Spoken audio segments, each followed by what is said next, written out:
What is happening, people? United Central back with another video. I'm back with my new guys. Straightjacket podcast 67. We're back, quarantine. Stay at home, as Boris says. We're locked up, but we're soon out. We're locked up, but we're soon out, man. How's it going, boys? Start with you, Aaron. How are you doing? Good, man. Like I said off camera, bro. Waiting for Boris. Waiting for the announcement. Crazy, man. We could be soon out in them. You know what? Hasn't really been a lockdown in the past few days because it's been like barbecue season. You know what I mean? People are going out here mad. I'm seeing people because I've seen that thing I posted on my Instagram on in London Hackney. People just out and about in the park, having pizzas, having barbecues, having drinks, like nothing happened. I seen another one in forgot what it was. There was another place where people were just out and about, just sitting and chatting, and I've seen another thing, you know, when they were celebrating VE Day. I didn't even know that thing existed. Sorry for, you know, I didn't know.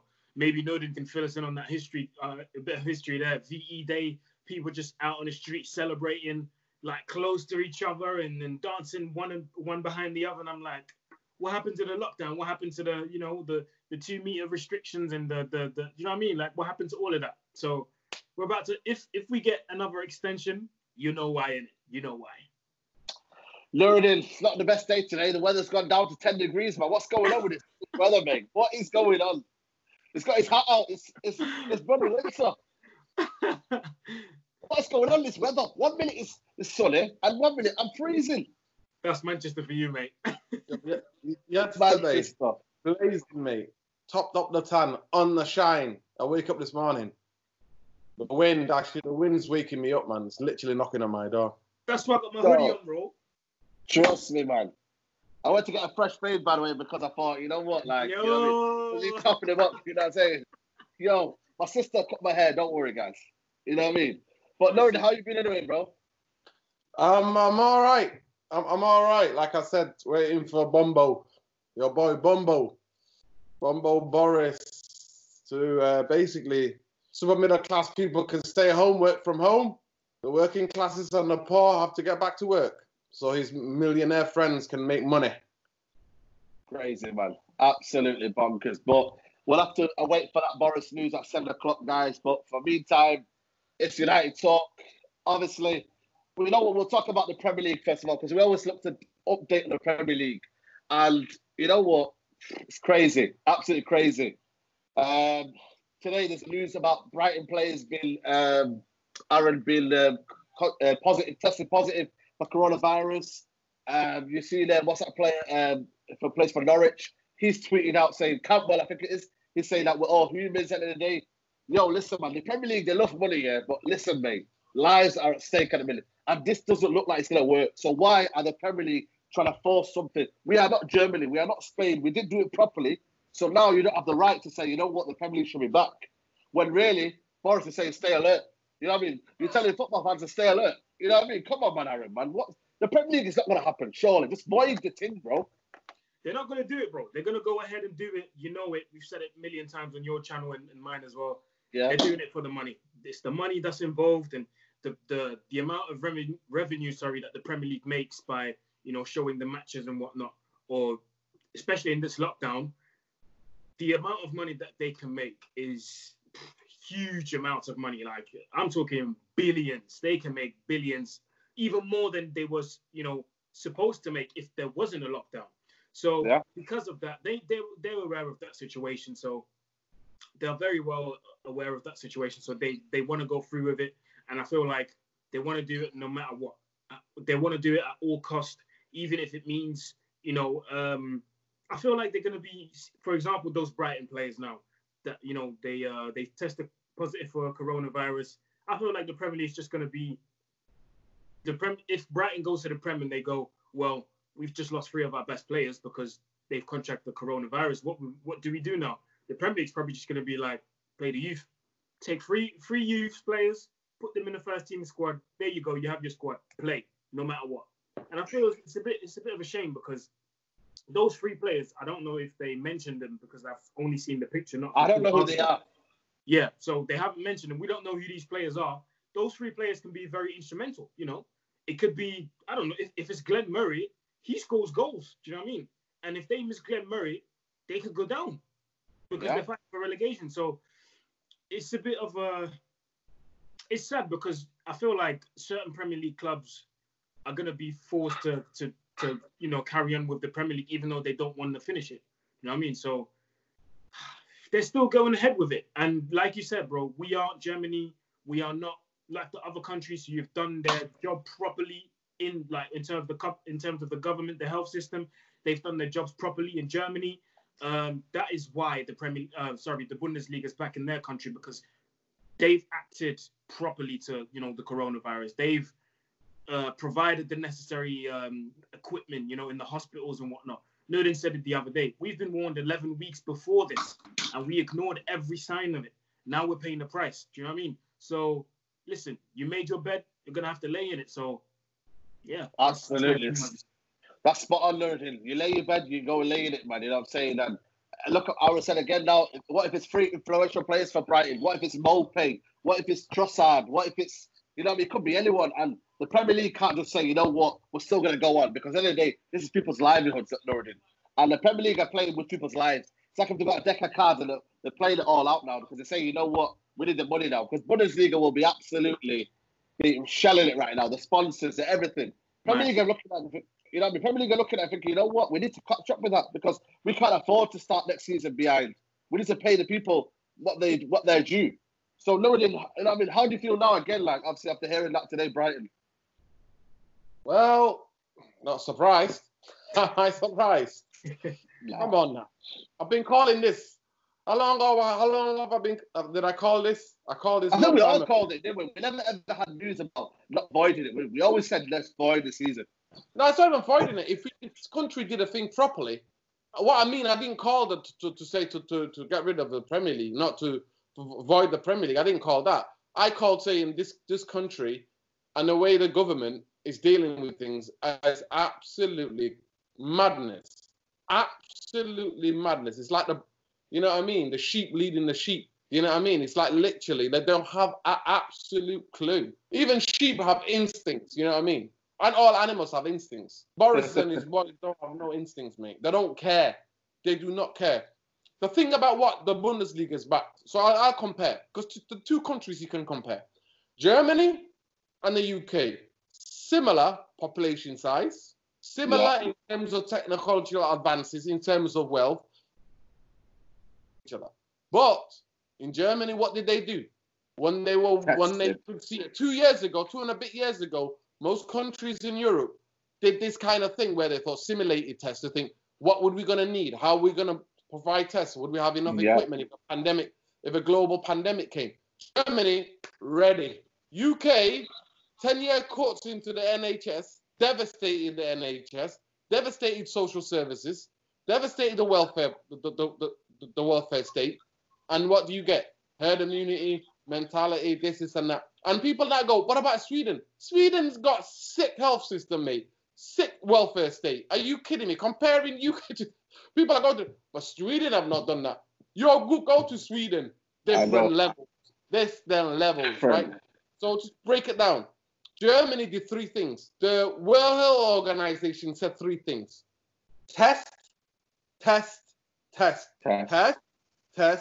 With the testing, what you find out from the test, you then isolate, right? You trace. With the testing, you test somebody, you trace them, who they've been in contact with, then you isolate. Those were the 3 things. The UK are still not doing that. Your boy, man, Hancock, Boris come out. We've got hundreds. We're going to be able to test hundreds. Every day they come out with this massive headline that's in the newspaper. That's not happening. They're not testing as massive as Germany are testing. And they're not as then tracing, then isolating, right? Yeah. And then be able to start their country back up again. Here we're not. But because of the money, Premier League wants to get the gig, don't it? They want to get that gig because of the money. Why though? Why? Because that's how we are. We live in like I said to people, like the model in France, the model in Germany is slightly different, more social model. They're a bit more social model. Britain is a hardcore capitalist country, mate. It's one of the most hardcore capitalistic countries, alongside the US. So whether we like it or not, we have the highest death death rate in Europe. And your boy Boris will come out tonight at 7 and go, success for success. We've done success. And now he tells you, stay alert. So you walk around and go, Corona. Corona. Alert. Yeah. You know what I mean? Stay alert. I'm going to make that into a tune, mate. Stay alert. The secret coffers, the secret coffers. Stay alert. Joking aside, is absolute madness. And now, like I said before, the middle classes, super middle classes people are going to be at home, working from home, while the poor and the working class people have to get back to work and die. I know this because I'm talking to two other black men here. This thing is killing more black men than anyone else. That's So true. you should be able to speak to your... as soon as Boris says the furlough thing is over, we need to have honest conversations with places where we work. Because I ain't dying for no pay, mate. I'm sorry. No. And I wouldn't expect you to, bro. I'd rather also access the food bank that we raise money for than put our lives at risk, mate, or our loved ones. You know what I mean? If we live with loved ones, giving it to them and then they could die. I've said it as well, you know, if let's say later on, because, you know, by the time this video comes out, you know, the decision would have already been made. So right now it's 5:15, so we don't know yet. So when the decision's going to be made and they say, you know, people can gradually go back to work, bro, I'm not going to be, that confident to wake up in the morning and say, yeah, I'm going to work. Like, I'm still going to be skeptical. Like, whoa, hold on. Yeah. No, Aaron, stay alert. Yeah. Stay alert, Aaron. Stay alert. And staying alert. You know what I mean? You know what I mean? I'm staying alert. We're going to go crack on now with Man United. And again, more bad news, more Woodward propaganda. You know what? You can call Neil Ashton in here because Neil Ashton just somehow finds his way in here. But Dave Ornstein, Aaron, I'll start with you. Dave Ornstein has said, and he's a very, very a respectable journalist, works for the BBC, but now works for Athletic. And they have said it is now unlikely Man United will be pursuing a sporting director, slash director of football, slash, a man who's working with the manager, close to the manager. United have said, you know what, we're going to be okay. We're going to do this with Woodward. We're going to keep doing what we're doing for the last 10 years. That's not been working, by the way, and it's not been ever working since David Gill, probably, if you call it. And now Man United have probably said, you know what, we're okay. Aaron, that's for me. Just, when I see that news, I was like, why does Man United doesn't want to go progress? Why do we not want to become a top club where we can sort out our transfer? We can go sort out our wage properly, structure properly. We can help the manager in terms of the footballing style. Why not? So why Man United have said no to this, Aaron? Why? I wish I had the answer for you, Saeed, man. I really don't know. But you know what? Fair enough, they've made the decision. We might be against it because, you know, we do want to direct of football, and we've seen that at certain, the big European clubs, the reason why they have so many successes, and the reason why other clubs who have started this as well, like Arsenal, I wouldn't be surprised if in the next few years they start to have more success in terms of regularly qualifying for the Champions League, starting to compete in the league as well. I wouldn't be surprised because they've put in place, they've got one chief director of football in Edu, I think, and then they've got other people around him. I forgot the names, but they've got people in place that will take care of a certain part of a job. So it's not the manager's job anymore, because before Wenger was doing everything. So now they've told Arteta, look, and even Emery, you just worry about your team. We'll take care of this. And with us now, we're gonna pay the price for this. Not now. We're gonna pay the price for this in a few years' time, 2, 3, 4 years down the line, when everyone will be ahead of us, when everyone will be qualifying for the Champions League on a regular, and we'll just be, qualifying 1 year, but then next year Europa League. The year after that Champions League, but we'll crash out. And it's just going to be an ongoing cycle. Why? Because we haven't put a director of football in place. And people think, Ed Woodward thinks that by hiring a director of football, that's going to take his job away. No, it's not. It's just one less job that you have to do. You're still going to be in your position. You're still going to be able to do what you want. But it's one less job you have to worry about, because clearly that part of a job, you don't know how to do it correctly. So let someone else take care of that, so that you can take care of your, the financial stuff, the marketing stuff, the commercials. Take care of that because you're good at it, very good. But when it comes to the director of football, which means, recruitment, which means the contracts that need to be renewed, people that need to be released because they're not good enough anymore, they're too old. Let someone else take care of that. Do you know what I mean? Let someone else be the link between the team, the manager, and the board. Let someone else do that. But you know what? Now that Ed Woodward has chosen against a director of football, 2 or 4 years down the line, we're going to pay the price for it, big time. Laurie, that means Neil Ashton's going to be director of football then? Neil Ashton is homeless right now, mate. He's well, he could have a new job. Him out.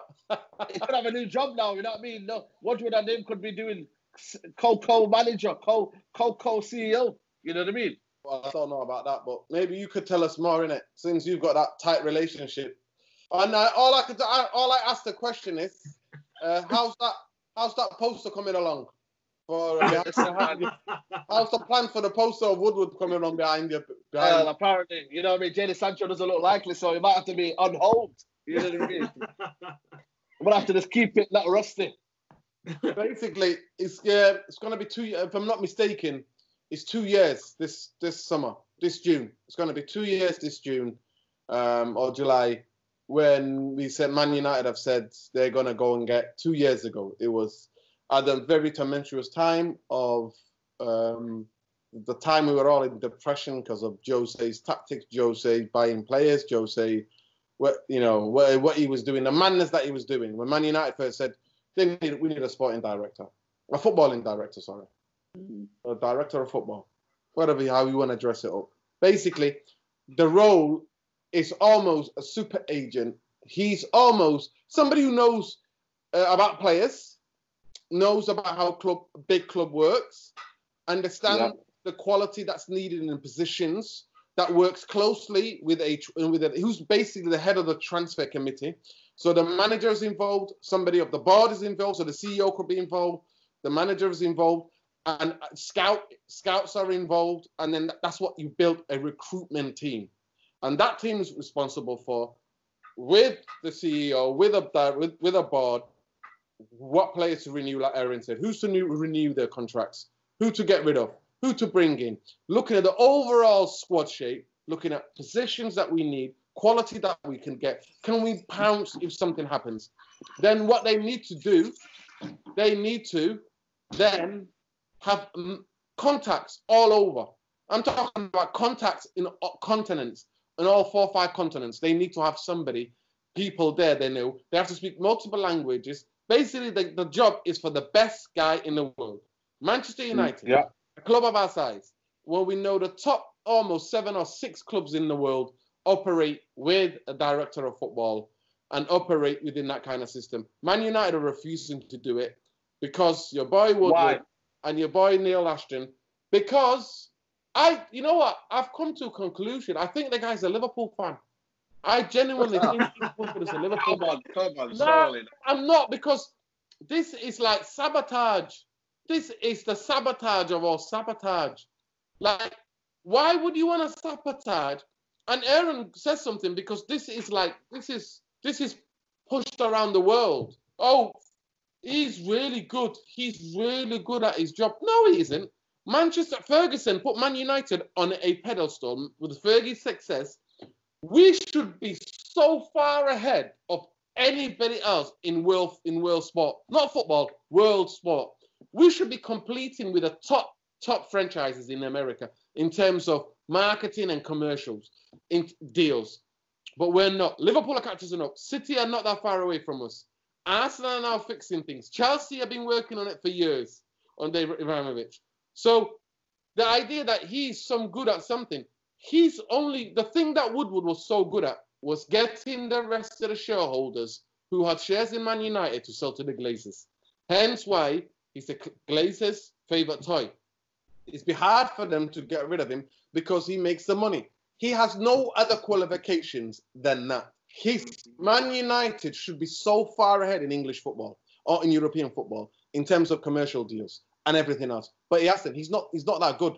So why I come to this conclusion, this guy could be a Liverpool fan, a City fan, or whatever fan, because he's doing sabotage. This does not make sense. For some of us on the outside, and to journalists who ask the questions, big up Onstein, by the way, It doesn't make any sense why you would do this. The other day, Flawless on Aaron's podcast said the first sign of insanity is doing the same thing over and over and over again. Man United in the past 7 years, with Gill and Fergie could spot a player. Fergie seen even the last season he could see Van Persie. He was like, you know what, I need a goal scorer. Rooney, these guys, but I need a goal scorer. I need a guy who's going to score goals. Fergie then got Van Persie. And this was because he was already going to say goodbye. So Fergie was a sporting director. Fergie was a technical was the head of the technical aspect of the club. Fergie did all those jobs like Wenger did at Arsenal. When they go, you need specialists in each part. We don't have that parts anymore. We do not. So to sum it up, this guy is a Liverpool City fan. He hates Man United, and he's a state that's here to sabotage this great club that we love. And unfortunately, that's all I can see. I can't put it down to anything else because you could see how every other big successful club in the world operates. That's a perfect point there, Nuruddin, and he sums it well. But that Liverpool fan that Nuruddin's talking about is our chic executive, Aaron. And that must mean that the Glazers are happy then. They must be thinking, you know what, we don't need a director of football. Woodward's doing all the banking. We're still getting the big names. We're still getting Pogba to be there. Bruno Fernandes is bought on a kind of a relatively good fee, even though it took about a year or two to get him. Then basically the Glazers are like this. The Glazers are like, as long as it gets it right, and as long as it happens at the end, then we'll be happy. But then again, we don't have the same patience. We want trophies in about a year or two from now. We don't want trophies in about 10, 15 years like Liverpool. We don't want trophies like in about 30 years. We want it now. And the Glazers are all about, can it happen in about a few years' time? As long as it does it, and as long as we get our money back, can it be happen? So are the Glazers happy then with Woodward? Is it now for show that, you know what? That's why they don't need a CEO anymore. They don't need a director of football anymore. We've got Woodward. Exactly. You just said everything there, bro. They're happy with what he's doing.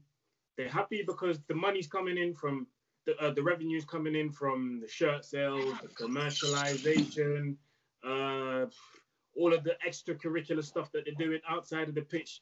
The results they don't matter, but we've been knowing this already. Like the results don't really matter to the Glazers. To Ed Woodward, does he really care about the results? Yeah, he comes out every now and then speaking about we need to challenge for titles and we want to be up there in the top and blah, blah. He doesn't really care about that because when shit hits the fan and we're not getting the results, he's not coming out and saying, this isn't good enough. And he's not coming out. You know what I mean? He only comes out to say the necessary, and he says the same thing over and over again. It's every year's the same. Do you know what I mean? So, yeah, they're happy with him. They're happy with him being in place and just getting the money from the extracurricular activities. We were all at Old Trafford the other day. It was last season, I think. We were all at Old Trafford when we went to a game and we all turned up to Old Trafford. And all of a sudden, we see these big-ass posters of DHL. I was Ashley Young, Lukaku, Matic, and I think it was Alexis Sanchez. Like the four worst signings, or the four, the players that weren't producing well were on there. Like, who would do that? You wouldn't actually do that. You would probably put like a Pogba, I don't know, Rashford, Martial. You would probably put that, but that just shows how the footballer club don't care. They just oh my God, it's laughable. It's laughable. They just don't care. DHL and you see Lukaku, Ashley Young. And that's what we were doing so bad, you know. That was what we were doing very, very bad. And I remember we lost the game, I think it was, that day. Exactly. And remember when I was at the other game and then we had another Straightjacket talk, and that was before the coronavirus. And I told both of you, and I said, this game was so boring. I was looking at the adverts on the side, and it was Visit Malta, and I was like, Visit Malta. Yeah. I want to go to Malta right now. You know what I'm saying? The shaving one was the one that got for me, and the coffee. I remember going, you know what is it? That's so bad. I remember going to Old Trafford, and they were like, "Oh, do you want a free coffee sample? Do you want a shaving?" And I was like, "Bro, I just want to go see my United, mate. You know what I mean? Like, I don't care about those shaving equipments. Yeah, I want to go see Silas, mate. I want to see bloody." You know what I mean? Like continental football, not some staff shaving company. But sorry. Yeah, man, it's just sad, man, because we've become this commercial club, and again, when it comes to that as well, because we're so focused on what's going on commercial side of the club and stuff, 3-4 years down the line, we're going to pay the price for that as well. We're going to pay the price. Remember... What price are you talking? Like, no Champions League, top players leaving because we're not winning trophies. Do you know what I mean?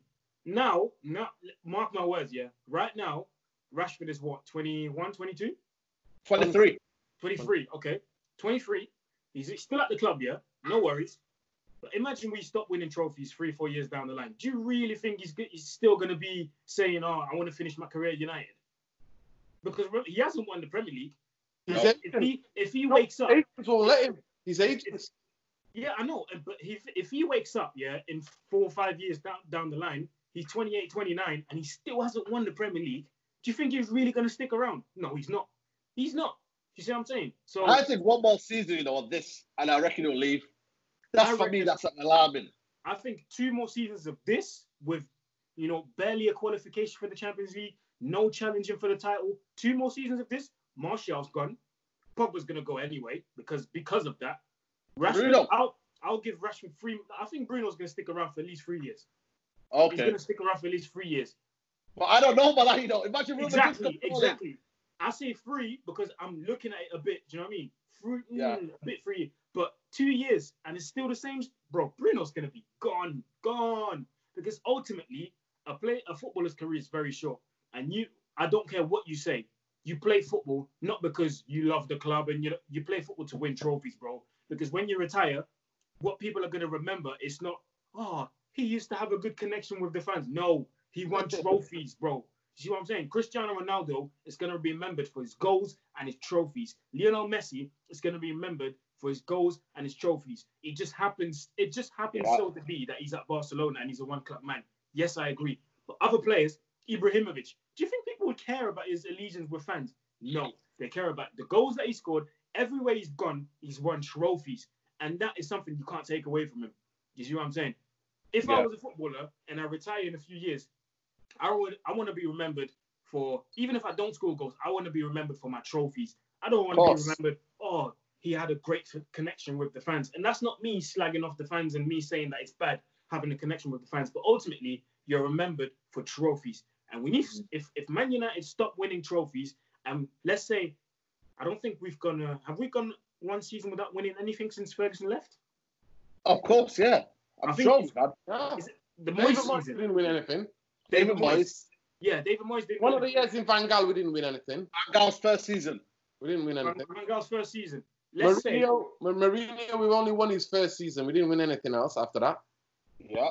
Let's say, yeah. How? For 2 seasons, let's say for 2 straight seasons, we don't win anything. Do you really think Rashford's going to stick around? Honestly. He was already linked with Barcelona, remember that? But imagine, the only thing that will probably keep him alive is that it's backbone and you know what I mean? Yeah, I'm telling you, but that's the only thing.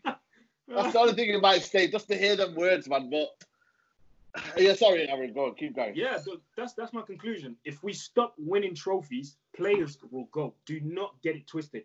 The only ones that will stay is probably going to be the ones that, the new ones that just arrived now, the Harry Maguires, the Phil Joneses, the Daniel James, they'll probably stick around.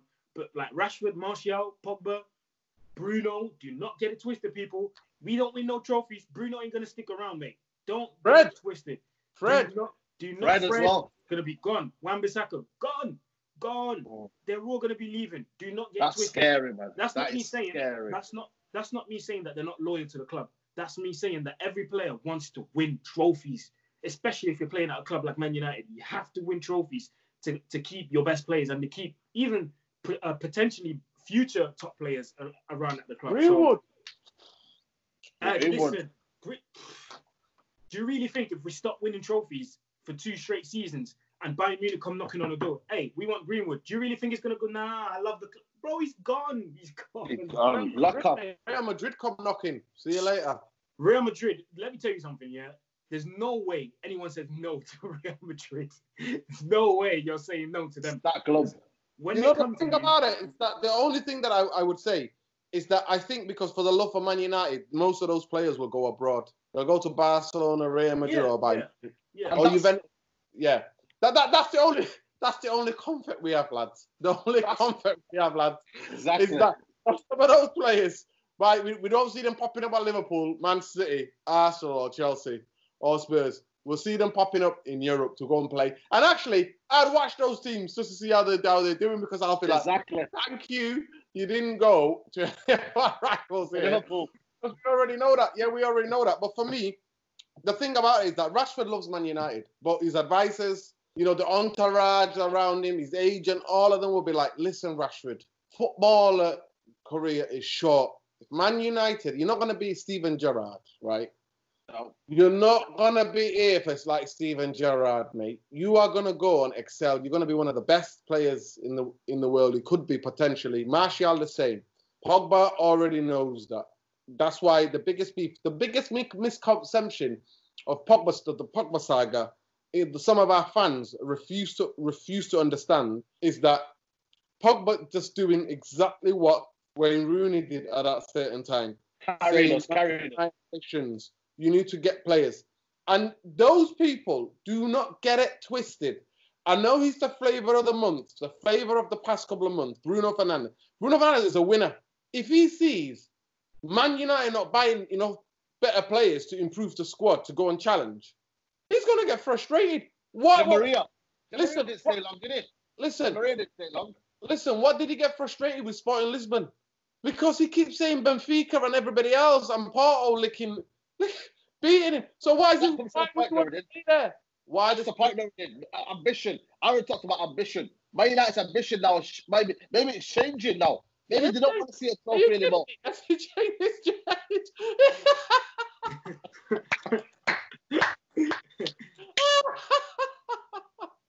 That's a rhetorical question. This changed a long time ago, mate. As soon as we got those Glazer Muppets out of our club, our ambition changed, mate. We changed. We drastically changed. Like I said, the Glazers don't know who Ed Woodward is. They don't know what football is. They don't have a clue. They're into more commercial things. Their dad made money and hired people to make them more money. As long as they're getting money from him, right? Money from him. And they're also paying their 20 million to each other a year, like they do, for doing nothing, for moving not even an ounce of sand. They give the money to each other, right? That's what they do. It's like the cash cow Man United is. Yeah. And when you don't look after that cash cow bleeds, mate. You ain't gonna get no penny out of it. And then the global affiliation will go into certain depression. They'll sell it. Somebody will say, "Oh, we'll give you 1 billion," and then they'll sell it, and then they'll get the hell out of here because they'll know that they've sucked that dry, mate. They've sucked it dry, and they'll move it on. And that's how important the structure is, isn't it, Odin? That's how important the structure is. But the saddest thing, you know what really irritates me, right? We might not like them. Football fans don't get to decide because of the way, like I said, we're hardcore capitalists. We are the 54th state, you know what I mean, whether we like it or not. We are part of America. That's why people can just waltz into this country and buy football clubs. They can't do that in Spain. They might be able to do it in smaller clubs in Spain. They can't do it to the bigger clubs. They can't do it to the bigger clubs in Germany. Some of them have done it in Italy, but not to a successful rate. But in this country, you can do that. But if they ever spoke to somebody who knows about football, you would just say to them, get rid of Woodward, get in a proper CEO. It's not as easy as that, though, is it? No, listen to me. Get a guy who knows about football to run the structure for your club. They'll make more money than they can believe. Do you not understand what I'm saying to you? They'll be like tripling that 40 million they give to each other. They'll be tripling that 60 million to each other. Take a 60 million there from our cash cow. The thing about it, Man United is that much level of a cash cow. If they put the right structure in place, Man United have become successful. In this age of technology with Twitter, could you imagine, like 15 years ago, at the height of Man United, when we're winning Champions Leagues and challenging and going to so many finals, Twitter being around and Instagram being like the way it is now? Are you kidding me? They will make an absolute killing, but they don't want to do that, Saeed, because they don't care. The thing is, when you don't care, you know, when you have no love or care, even they're not clever enough. That's the what hurts me. Like some of these, I could only ever dream what the wealth those guys have, but I don't even want it anyway. But when they get to that, they get tunnel vision and they're all about making money and shortcuts. And that's what Man United is going to be. And I'm sorry to say, if they don't change that, they don't. And the thing what I read on that article on the Athletic, they said this is not the agenda at the moment. That was their hint. It's not the agenda. Heartbreaking. And to me, it was like a dagger in the heart. Because when you love a club, when you love Man United, like I love, like, you know what I mean? I love football, I love Man United. To me, when I read that headline, popped up on my phone, I was like, you lost it, basically. You lost it. Somebody stabbing me in the heart, because I was like, I always say to you guys, the day you see me jumping around, celebrating like a madman, is when we get a world-class director of football. Then I'll be like, this guy, I'm giving all my faith to him to sort this mess out. Because everybody can see, Man United is not a complex, it's quick maths, mate. It's not a complex algebra. You've got everything right there. Simple. It's simple. The foundation's there. The global reach is there. All you have to do is do your bit. Match the ambitions of the fans. Yeah. Match the ambitions of the fans. Global fans, match the ambitions of the fans. Not that this doesn't mean that we have to win trophy every year, but we have to stay competitive and challenge. That's what we want to see. We don't.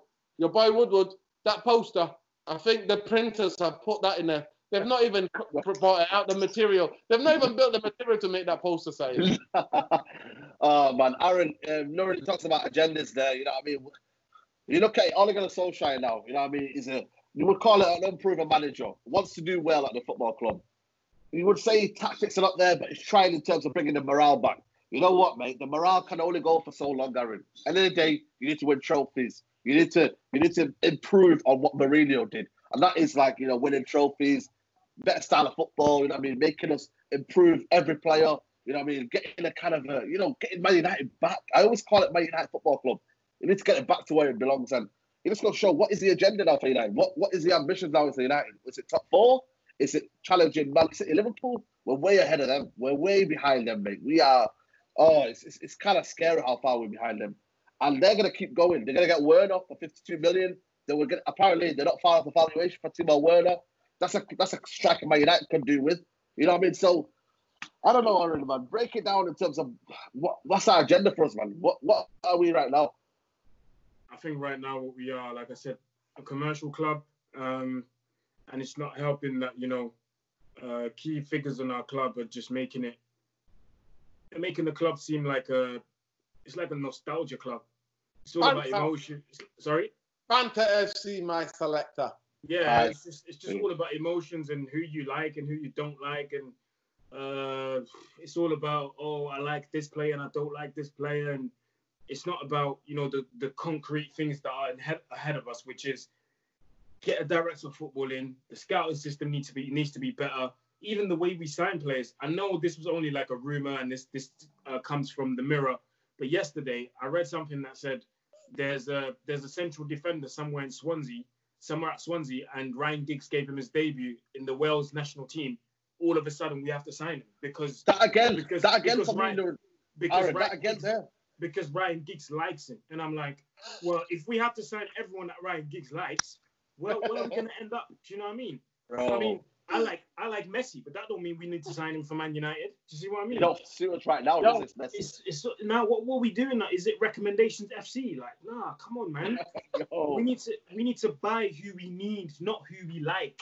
Like, but then again, you talk about sporting director or football director. He would probably say to some, we don't need that. We've got Tuanzebe. We can nurture Tuanzebe, loan him out for a year or two, and then he's back by about 22. He's ready to the first team straight away. And he's ready. Like Tomori went to a few clubs in the championship. Went to Derby. And now look at him. Now he's starting for Chelsea.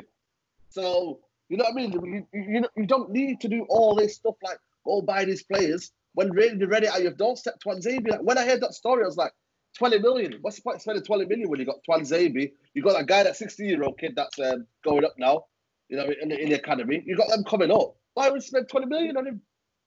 Recommendations, they said. Bro, it's just like, what are we doing? Like, we don't know.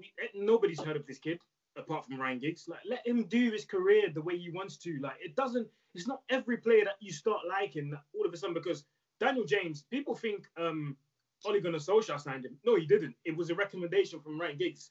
That's it. It was a recommendation from Ryan Giggs. That's why we signed him. Do you know what I mean? So, yeah, man, all this recommendation stuff needs to stop, man. We need to start being serious. That's for YouTube, man. That's for YouTube, innit? Recommendation FC. Welcome. Instead of saying Manchester United, right? Recommendation. Welcome, Recommendation FC. Tell you, man. You see what I mean? Like, it's just really annoying to see these things, man. And I know, you know what I mean? Like, you talk about signings and whatnot. You know what I mean? Like Jadon Sancho. It's not apparently, you know what I mean? It might not be this year. You know what I mean? Just in general, transfers. If it's not going to happen this year, we're losing him. I'm telling you already. I warned you guys. I warned you, Saeed. I warned you, didn't I? You never knew about Bruno. When I told you about Bruno, what did you say about that? Well, I waited, and it was till the last day. I said to you, it was not happening. And that's why, when the spotlight got put on Woodward, guess what Woodward did? This is how mad it is, right? The fans, over a long time, made the pressure to Woodward on Twitter, trending every time Woodward out.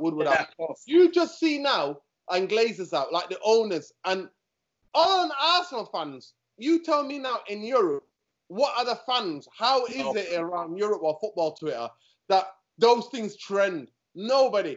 But guess what? Instead of fixing the club, guess what your boy Woodward did? Neil Ashton walks in the door, innit?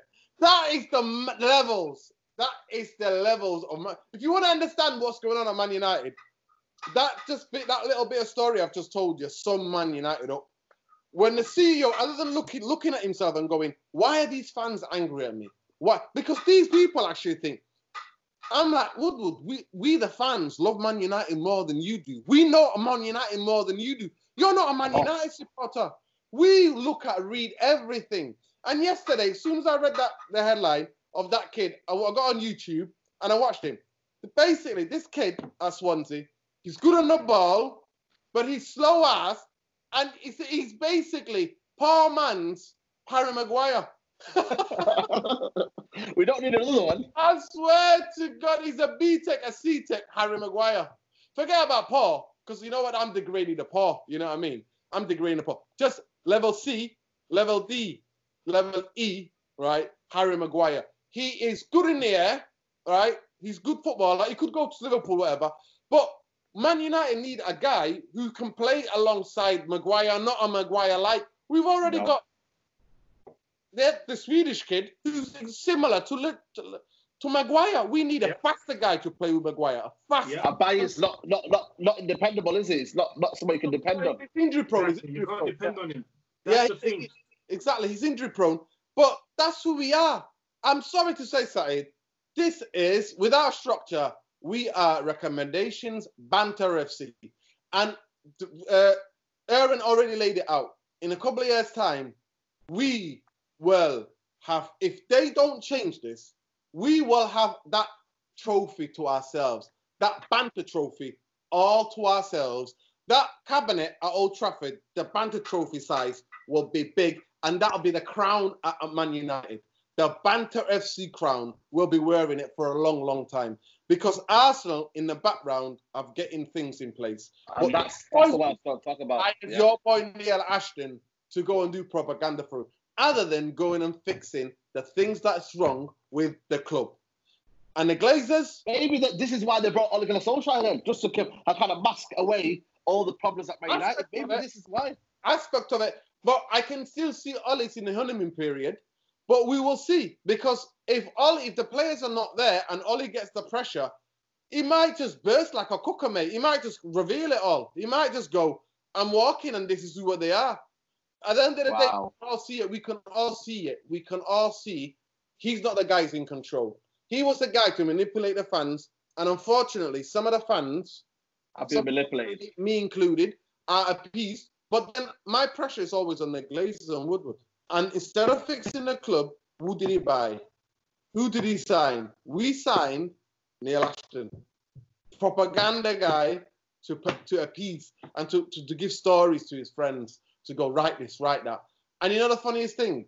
I remember things coming out, and like one of the things that one of the articles seeing that the Glazers, the blame is with the Glazers and all the other people that are working under Woodward. That's the problem. Woodward is not the problem. Wow. And like Aaron said, it's emotional. So it's Woodward going, it's not me, it's the players, it's the manager. Oh, it's the Glazer. Game. Everybody else but you. Who signs the checks? You sign the checks. Who does it say when you research it? CEO of Manchester United. Ed Woodward's little egghead face is there. That's what's there, mate. It's that egghead face and that absolute molester bloody smile is there, mate.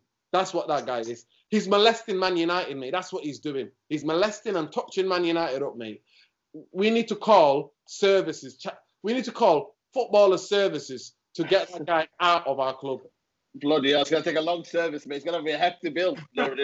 Aaron, man. You know, you talk about top clubs, you know what I mean? We're kind of falling away, man. Liverpool are improving. Man City have already done what they're doing. Arsenal, for me, is one of the key ones. Leicester, Everton. Now, even like clubs like Everton now. They've got good owner, Ancelotti as manager. He's going to demand a kind of a certain, you know what I mean? They're not going to go buy like a kind of a low type player. They're going to go for top players now, Everton. No. You know what I mean? Like, you know what I mean? You look at Leicester, Wolves now. Listen, man, we could become that club now, you know. We could become a Wolves. We could become like a team where... I wish we were Wolves. I wish we were Wolves. You know what I mean? Medical department. The medical department. You know what I mean? So, Aaron, we could become that club now that we always say, oh, it's only little old Tottenham. It's only little old Everton. We could become that club. It's only just... It's Man United of the past where the past was the past of Man United. Not now. Man United now are absolute turmoil. Man United now are not won a trophy in 10 years. Man United now are a club where they throw wages at players where it's like 100 million paid. It's like players are just taking wages off people now. Man United. That's all they're doing now. Collecting their wages every week. It's madness, bro. Absolute madness. It's like, do you know what this feels like? Example of Everton. Sorry? Everton getting Ancelotti. That is crazy. That tells you everything you need to know about Everton. And that's ambition right there, bro. You know, for a club like Everton, no disrespect, to get a manager like Ancelotti. We're talking about Carlo Ancelotti, bro. Like, won the Champions League as a player, as a manager, managed teams like Bayern, Real Madrid, AC Milan, Juventus. Do you know what I mean? Like Napoli. You know what I mean? Napoli. The CV is there, bro. Do you know what I mean? The CV is loaded. And he comes to a team... Nothing to do with it. Listen, let me just interrupt you there. It's got nothing to do with that, whereas Ancelotti... It's ambition. It's ambition, yeah. From Everton, yes. Of course it is. That's what I mean, yeah. It's ambition from Everton, and it's the desire and the will to let other teams know, listen, we're not playing about it. We're trying to compete with you guys. Do you know what I mean? Why we just dragging behind then? Why can't we not just keep going ahead? Why we just dragging behind? The only time they're going to realise that we're far behind everyone else is when Everton start to do well, is when Everton start to give Ancelotti the players that he wants, and he start getting results, and that's when we'll start to realise it. But we might still sleep. I think the only time we're going to realise it is when... Remember this day, today's what? The 10th of May, 2020. Remember this date when Newcastle starts getting back in the mix. Another club, yeah. Newcastle. Oh, when Newcastle starts getting back in the mix, that's when we'll wake up. Wow. That is just crazy, man. You know what I mean? No, you talk about, you know what I mean, Wolves and all that, but it's kind of scary, man. Them kind of clubs now could replace. I remember they come up to Old Trafford and they had a certain style, and Man United couldn't break them down. They were a top club where they came up and said, you know what? You're not going to go behind us. And they came to Old Trafford now and they said, you know what? We're a top club here now. We're not, you have to respect us now. And Bruno had to come up and play from the hole and change position. And we couldn't go break them down. It's not going to be easy anymore now, you know, Nuruddin, now. We're going to be behind. It's never easy, mate. Like I said to you, they've got sporting director. That's George Mendes. He's a sporting director. Look. Yeah. George Mendes. Why can't we hire George Mendes? Why can't we hire Listen, at the end of the day, as the best sporting director, you need to have contacts. George Mendes has got every other agent's number. Every club. He knows every place. But Man United don't want to deal with that. Instead, your boy Neil Ashton and Woodward keep fronting together. That tells you everything you need to know. Like, that tells you everything you need to know, Nuruddin. Sorry to cut you off. No. We'd rather spend money on someone to polish Woodward's image than to hire someone that's actually going to help us recruit the right players. Like, oh, come on, man. And then it's a case of stubbornness, then, isn't it? It's basically it's an alter ego, though, Nuruddin. It's an alter ego, then.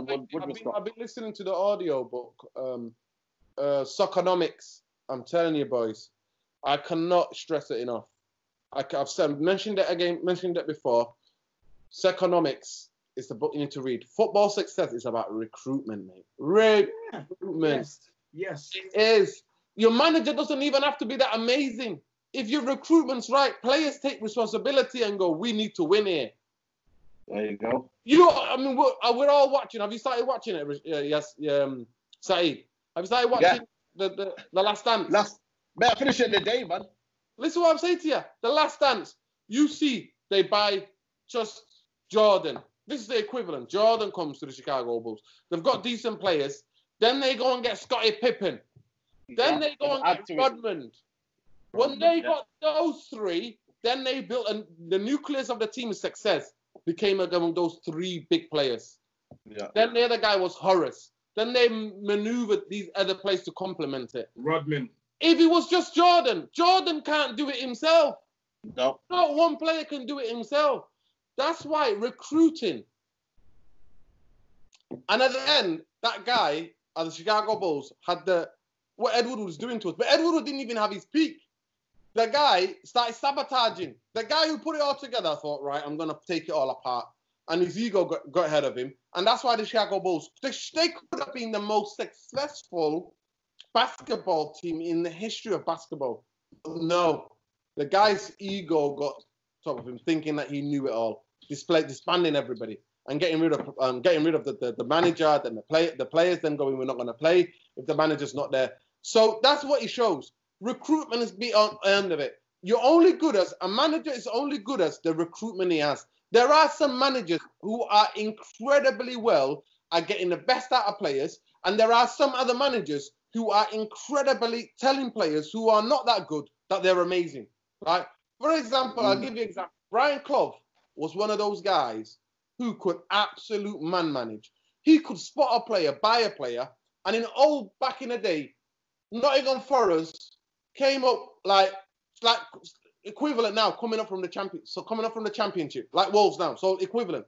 They were like a Wolf. They came up they won the championship. They come up, win the league, win a European Cup, then defend the European Cup, Champions League.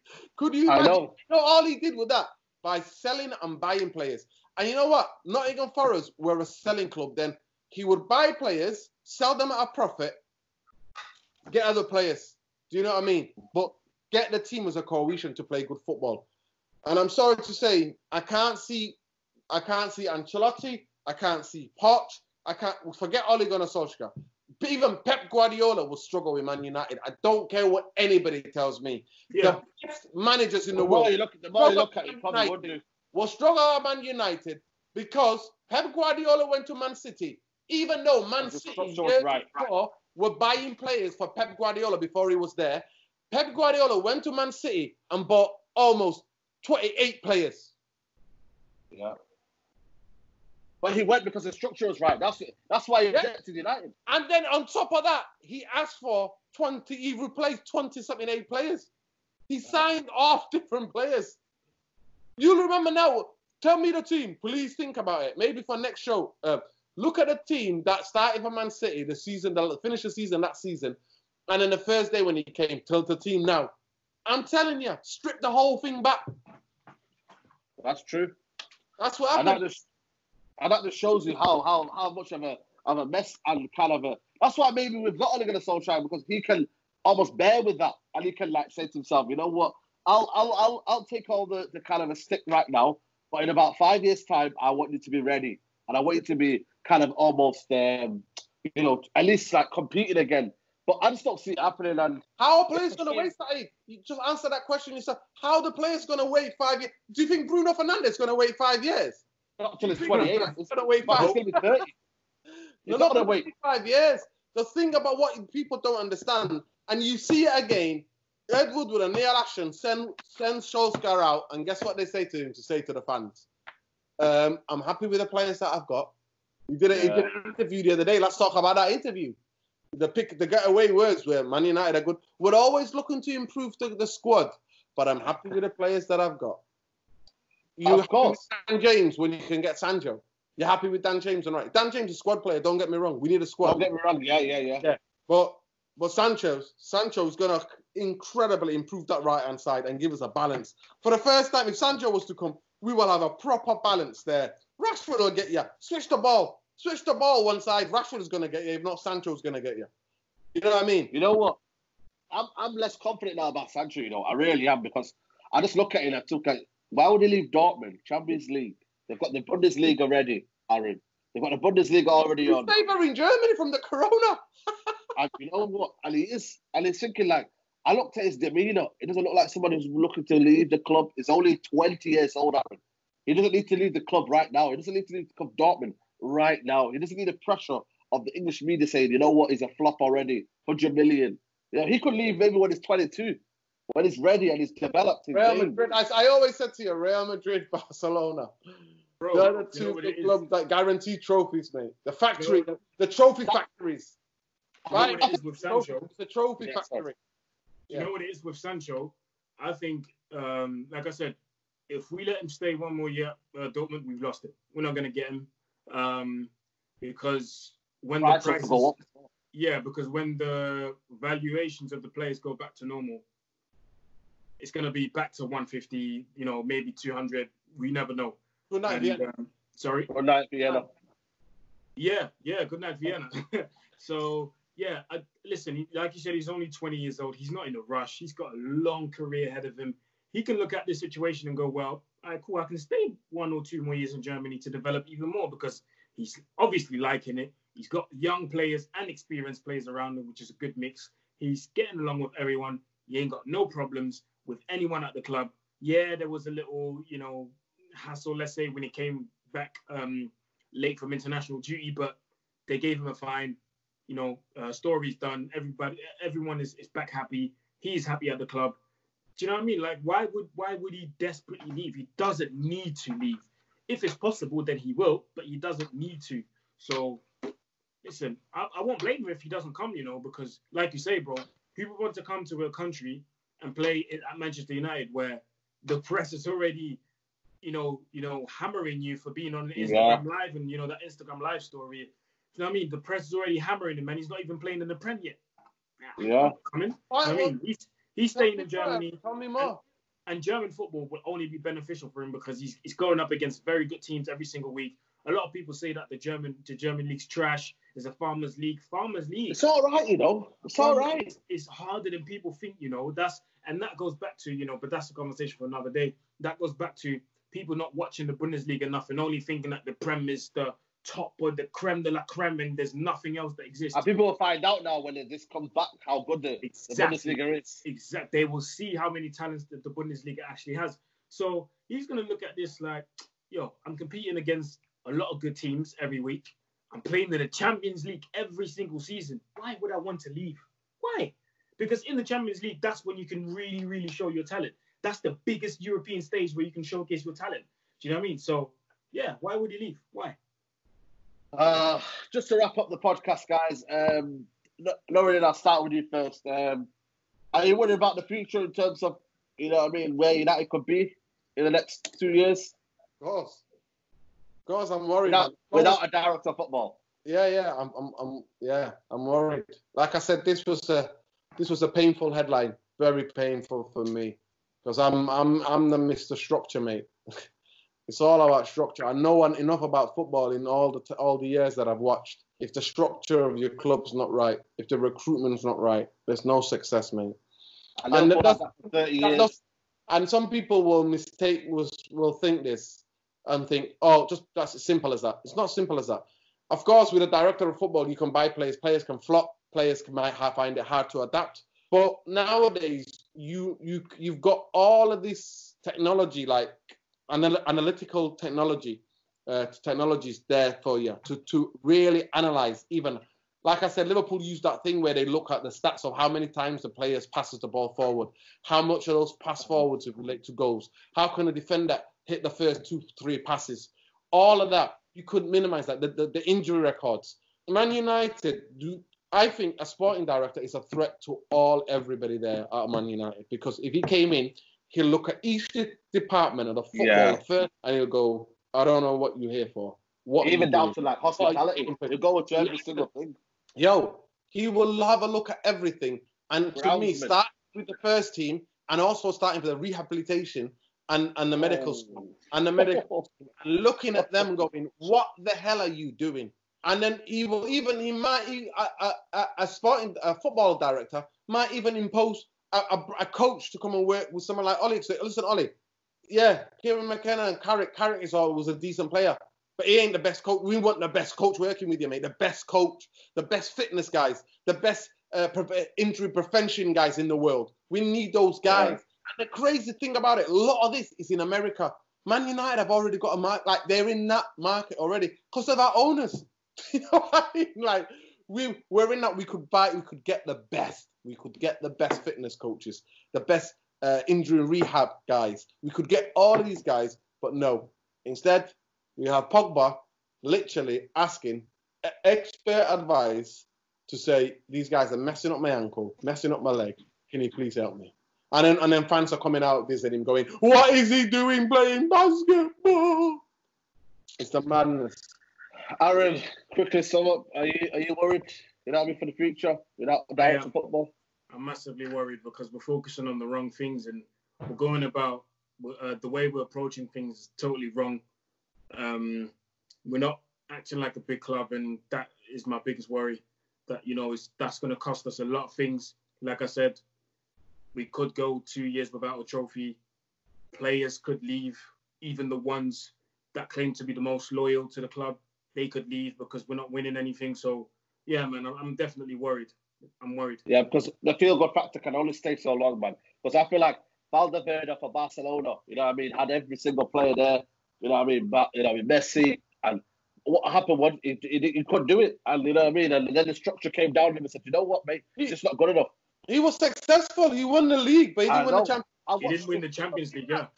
That's why they said the guy who won the league. That just shows that in that sentence, you just show the levels.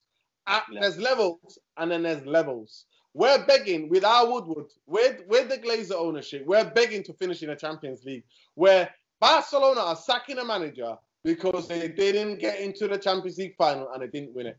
They got knocked out in the second. That's the levels. And Bayern Munich, look at Bayern Munich, look at the structure, look at who they want to buy, look who they want to get, look what's going on there. Why they say you're more with a structure, you're guaranteed to compete. You know, with a little bit of luck, you could win trophies. We don't have that. So we got your Woodward and your boy Neil Ashton. Let him in, man. Let him in. We might have destroyed him in. Let him in. I don't want Neil Ashton's pride to hurt him. So I'll just, keep him at bay. When we have a director of football, maybe they can tag along and, do what he's got to do. But guys, it's been a good podcast. Director of football, we've been talking about it. I don't think it's going to be likely. Man United has said it's not going to be likely. Ornstein has reported it's going to be unlikely. And that, like Nora said, is a dagger to the heart, man. And it just goes to show where the football club is going to go. Where's the ambitions of the football club? And let me know, guys. Guys, it's been a pleasure. Can you let me know your socials? Aaron, start with you.